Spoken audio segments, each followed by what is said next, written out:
She was raised in darkness, tortured by those who saw her as property.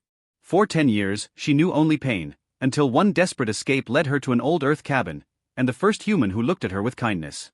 The girl had no name, not in the way humans understand it. In the records of the Zirin Trade Syndicate, she was Property Unit 641B, a designation stamped into her collar and burned into her memory.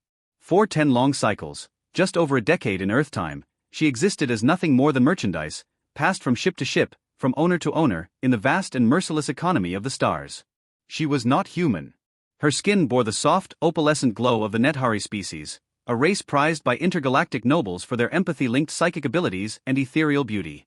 Her eyes, pale violet, once shimmered with curiosity and warmth. But over the years, under the chains of captivity, they had dulled to a hollow, silent stare. The Nethari were meant to be free-spirited beings, sensitive to emotion, attuned to harmony. She had known only brutality, cold metal walls, and commands barked in languages she was never taught to understand. 10 years. 10 years of being auctioned, punished, displayed like a rare animal. Her captors never bothered to learn her thoughts. Why would they? To them, she was an object, one of many unfortunate souls swept up by the galactic slave trade, an empire hidden beneath the gleaming surface of interstellar civilization. But that changed on the night she escaped. It wasn't planned. It wasn't even supposed to be possible. The ship carrying her, an enormous freighter disguised as a luxury cruiser, was undergoing repairs near the edge of human space, far from the usual trade routes. Something in the reactor had gone wrong, and for one brief, miraculous moment, the power grid flickered. Her cell's magnetic lock failed. It was no more than a few seconds. She ran. No one expected a slave to know how to operate escape pods, but she'd watched, always watched. She'd learned, silently, over a decade. The coordinates she chose were random, a desperate shot into the void. All she wanted was away, from the ship, from the whips, from the alien tongues that barked orders, from the pain. The pod crash-landed on a cold, forested planet, the kind humans once called Earth. She awoke to silence, broken trees, and the smell of soil. The cold air bit at her skin. The gravity felt strange, heavier than the space stations she'd grown used to. She stumbled through the forest for hours, guided by instinct, terrified of being found. Then she saw the cabin. It was old. Wooden. Smoke trickled from a rusted chimney. Strange birds cawed overhead. For a moment, she considered running. Perhaps it was a trap. Another cage. Another master. But the exhaustion won. Her body collapsed at the door, unconscious. When she awoke, the first thing she saw was a human face. He was older, with lines carved deep into his cheeks, and a beard that looked like it hadn't been trimmed in weeks. His eyes were soft. Tired. But not cruel. She flinched when he reached toward her, expecting pain. But his hand only adjusted the blanket over her shoulder. "You're safe," he said, in slow, deliberate English. "You're hurt. But you're safe here." She didn't understand all the words, but the tone, the warmth, it pierced through her armor. His name was Eli. He lived alone in the forest, far from the rest of civilization. A veteran of Earth's final colonial wars, Eli had chosen solitude after seeing what humanity could become when power outweighed compassion. He had watched his world fracture under greed, technology, and politics. When the off-world colonies rose and fell, he stayed behind, building a life with his hands, his soil, and silence. He had never expected a girl from the stars to land on his doorstep. In the days that followed, Eli nursed her wounds. She couldn't speak, not at first. The trauma was too deep. But he didn't press her. He let her sit by the fire, offered food in simple wooden bowls, and never once looked at her like a thing. She began to heal. Slowly, she revealed pieces of her story, not through words, but through drawn symbols in the dirt, soft gestures, and the quiet trembling that overcame her whenever a ship passed overhead. Eli listened. He never judged. When she cried, he didn't tell her to stop. He simply sat beside her, his presence a quiet fortress against the past. One day, she asked him a question, her first real words. "Why help me?" Eli looked at her for a long time. Then, he answered with 3 words that would change everything. "Because you're human." She blinked. "Not human." He shook his head. "Not by species.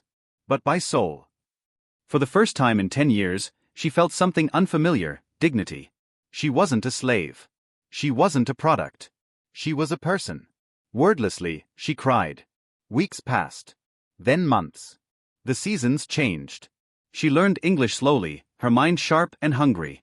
Eli taught her about Earth, about music, about poetry, about kindness. He showed her books, read her stories, taught her to plant seeds and grow food with her own hands. She learned to laugh again.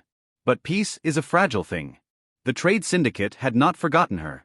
Slaves were assets. And a Nethari, especially one as rare as her, was valuable beyond measure. The beacon embedded in her collar had sent out a weak but traceable signal when she crash-landed.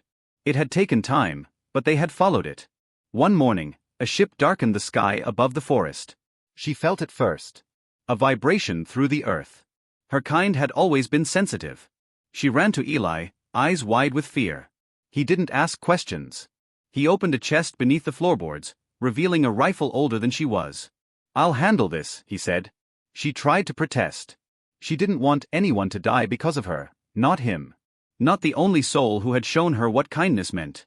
But Eli smiled. "I fought in wars for things that didn't matter. This matters." The slavers landed near the clearing, armored and arrogant, their translator devices crackling with commands. They didn't expect resistance. They got it. Eli fought like a ghost from a forgotten age, silent, deadly, unrelenting. The cabin was scorched, trees felled, the earth itself scarred. But in the end, the slavers fell. Their ship burned. Eli was wounded. Badly. She held him in her arms, tears streaking her cheeks, begging him not to go. But he only smiled through the pain. "You're free now," he whispered. "Don't ever let them chain you again." He passed that night. She buried him beneath the oldest tree in the forest. Planted flowers where he lay.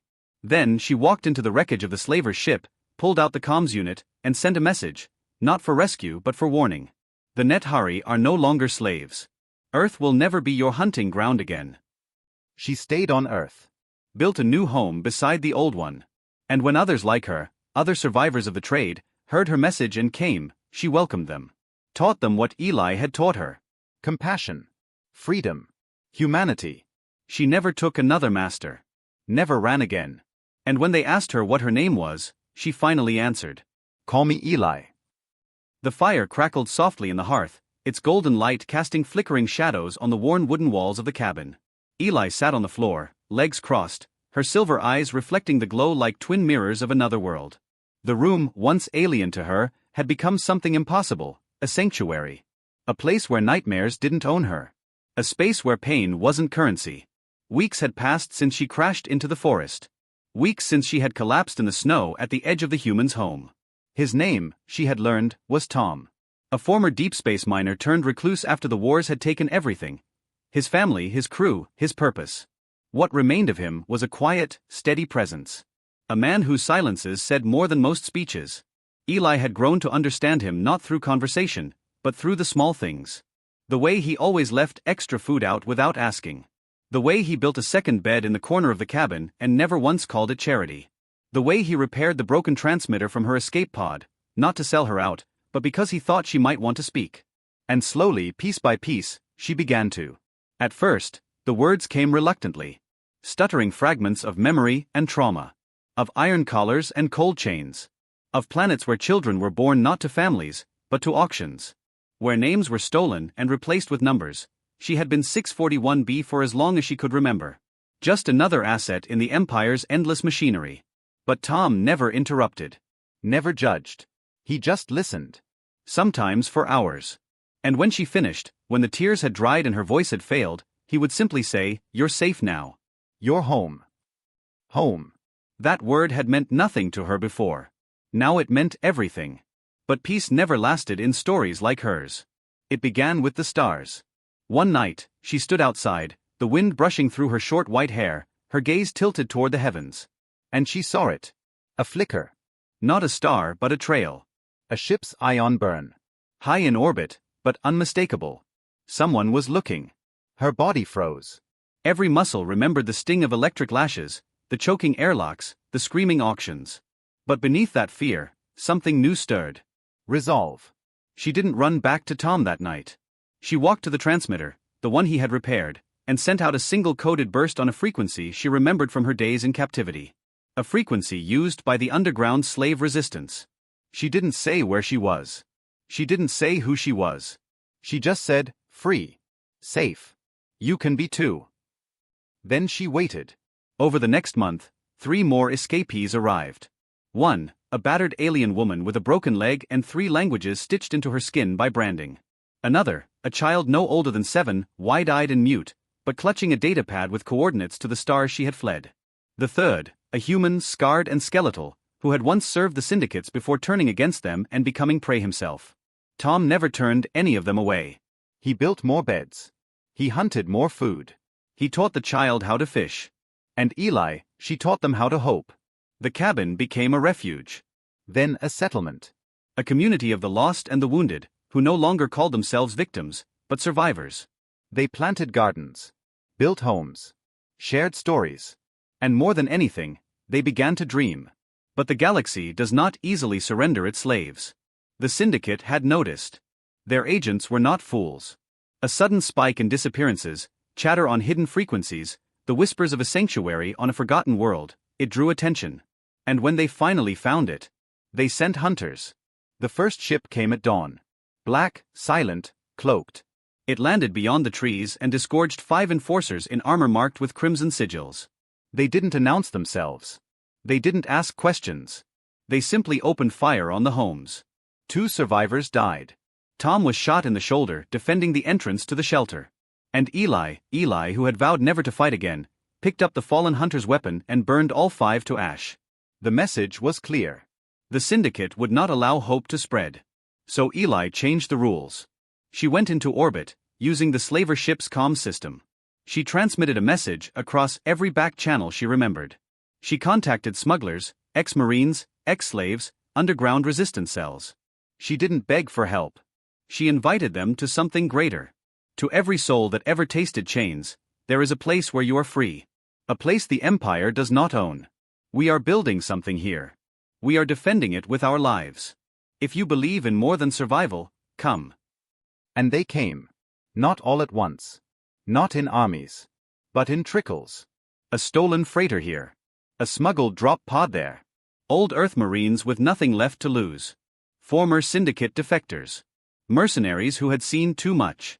They didn't bring hope. Eli had already given them that. They brought fire. The second wave of syndicate ships met resistance they hadn't anticipated. Missile batteries disguised as weather towers. Drones crafted from scrap and vengeance. Fighters piloted by the once enslaved, now free and furious. Eli fought too. She led from the skies, from the ground, from the heart of every defense. But she didn't fight out of hate. She fought to protect. To remember. To never let another child wake up in chains. The final battle, they called it the Ember Skirmish, lasted 42 hours. The forest burned. The skies turned black with smoke and ion fire. Tom, wounded but unyielding, coordinated the ground defenses from the command shack. The child who once couldn't speak now ran messages and coordinated evac zones. The scarred human, now a captain, led aerial dogfights with laughter in his throat. And Eli. She faced the syndicate commander herself. Not with a blade. Not with a speech. But with a mirror. She streamed live footage to every major galactic network, scenes of the syndicate's weapons used against farmers. Of the branded backs of children. Of refugees building peace, only to be hunted. In seconds, the Empire's mask cracked. Protests erupted across major worlds. Pirates switched sides.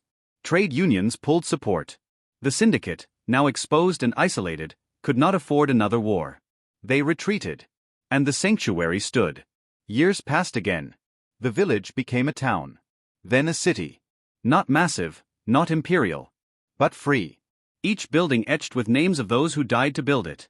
The old cabin remained, untouched, a monument. And Eli.